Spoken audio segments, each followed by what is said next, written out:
Welcome to Success Requires Growth with your host, Elgin Kerlock. Well, today we're going to have a discussion with one of my favorite mental health counselors. And yes, I said mental health counselors because at times we all need help.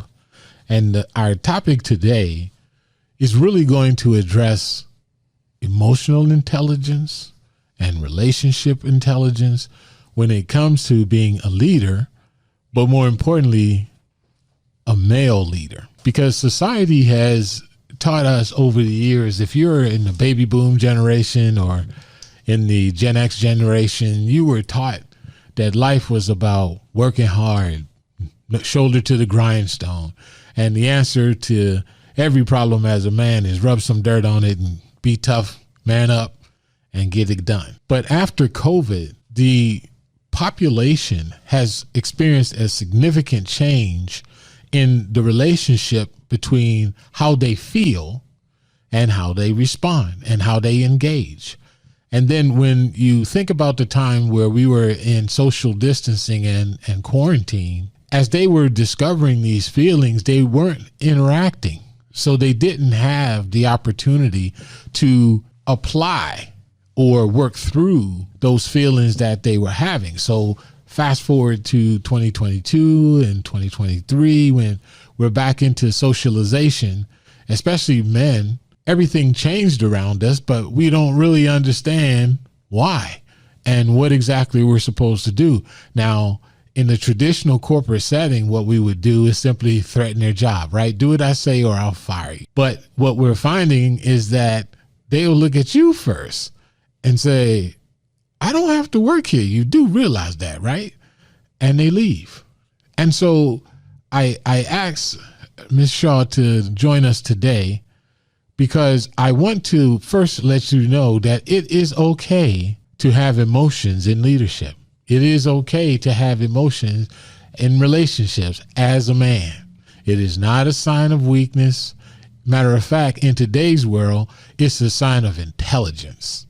And if you're looking for any type of long-term sustainability for your family, for your business, for your job, then emotional intelligence is going to be a pivotal key. So with that, I'd like to introduce you to Consuela Shaw, licensed mental health counselor with Assuage Counseling and Consulting. Thank you for joining us today. Thank you for having me. It is an honor to be here.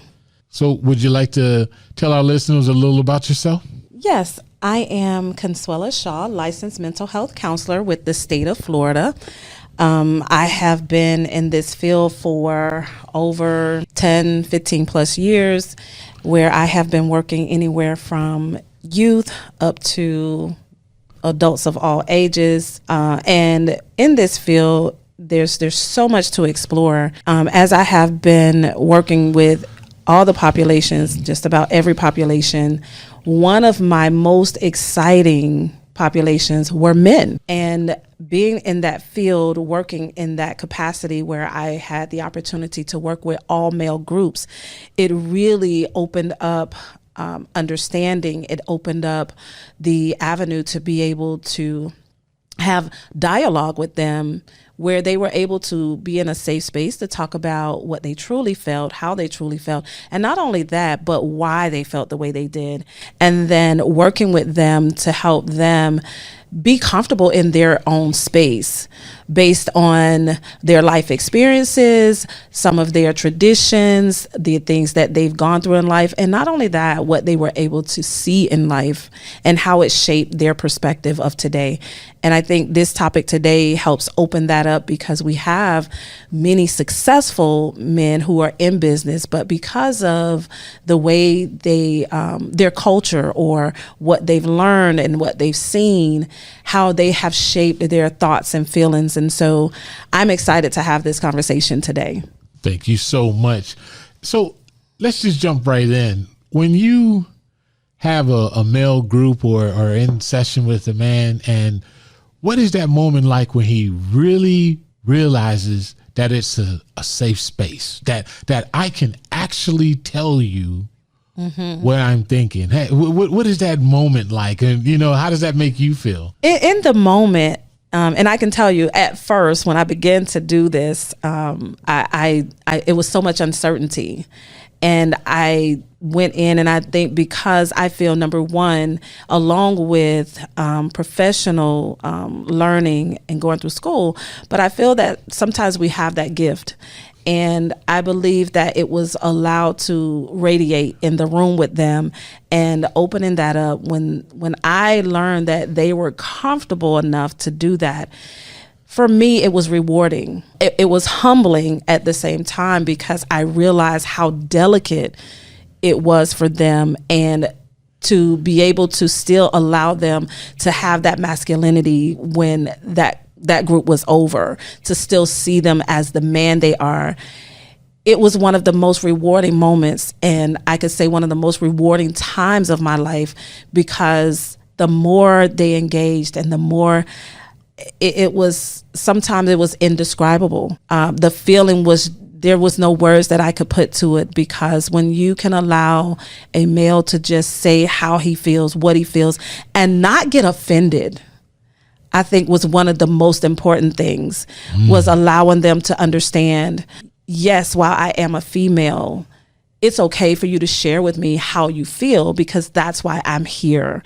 I want to be able to tap into that part and understand where that comes from, why you feel that way, and help you work through that, so that we can build their emotional intelligence and their emotional regulation and help them manage it better. So yeah, it's one of those moments where it's just indescribable. You have to be there to feel it. Well, and what I like is you made a perfect segue to my next point about self-management. Right? Because yes, there are things about us that you can help us identify. And even though you don't have a magic pill to give us to change that, how important is it for us to be able to recognize it and manage it, so that when we deal with others, they get the best version of us? Absolutely. One of the things that I use is I look at and I say the first thing we have to do is, one, we have to acknowledge it. We have to acknowledge that maybe this is not the best way. And one of the things I use with them is, I will never say to you good, bad, right, or wrong, because the way you learned something doesn't always make it bad. Maybe it just doesn't fit. Right. And with that, it's allowing them to say, this is what it is.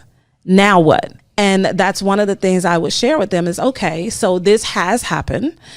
This is where you are. Now what? So once we acknowledge what that is and we identify it, and that can be the biggest part, is just identifying that I really do feel this way, or I really do not have control over that the way I thought I did. Yes.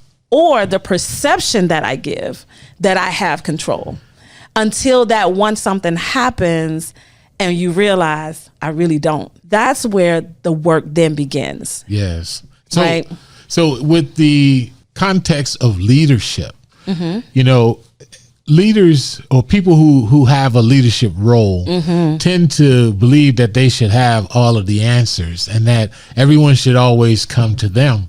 But I have come to realize over the last year or so is that your ability to vision and your ability to pick the direction of your company is tied to how you feel. Absolutely. Whether it's something that you're conscious of or something that you're not conscious of. But it is important that you take the time to become self-aware, because if you are the one leading a team and they're looking to you for instruction, but everyone on your team recognizes you're a wreck up from the neck up. Okay.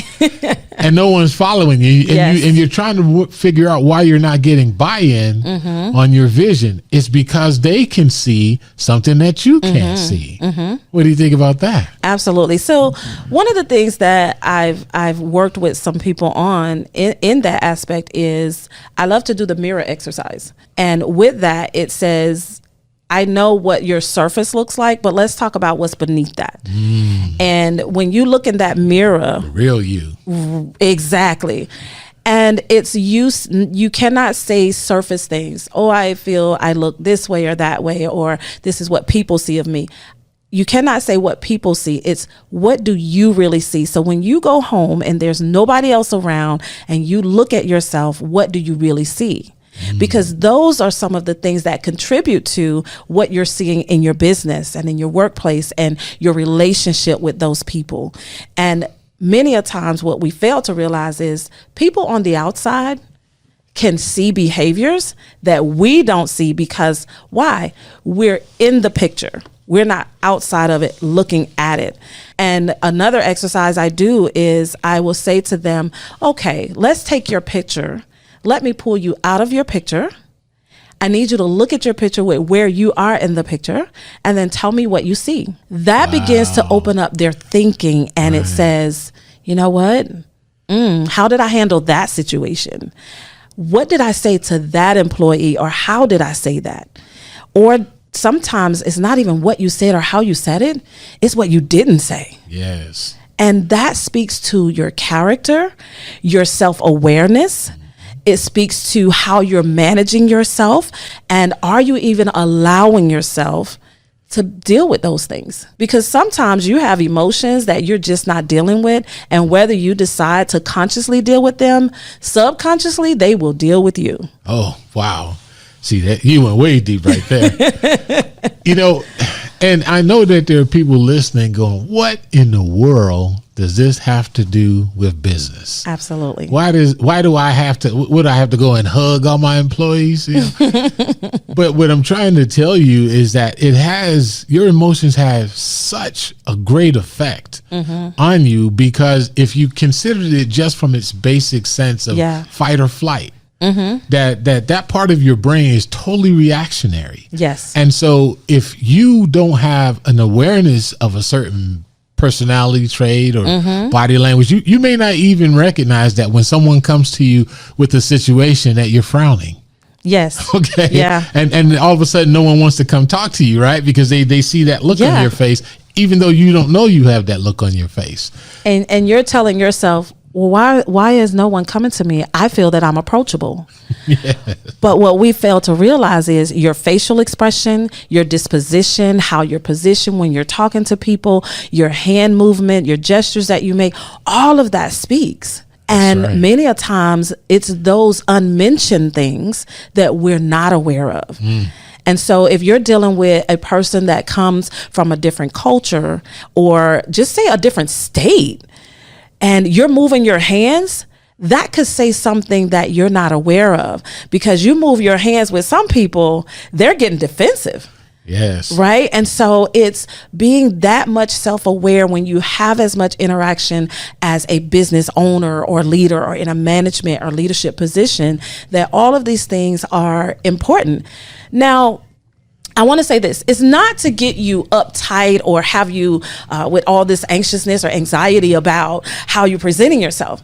But I feel this is just simply to start getting you more aware of what you really not aware of, and just start taking some inventory of, wait a minute, let me think about, how are my reactions today to people? Did I react to people or did I respond? Yes. Oh, wait a minute now. Now you're going to have to explain the difference to that. Okay.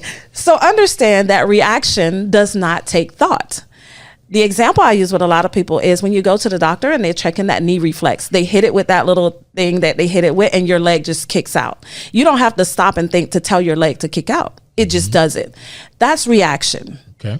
And when we talk about respond to something, it takes us to pause for a minute, and we have to think about, what am I going to say? How am I going to say it? If I even should say or do anything. Because sometimes it's just a matter of, maybe I just need to listen.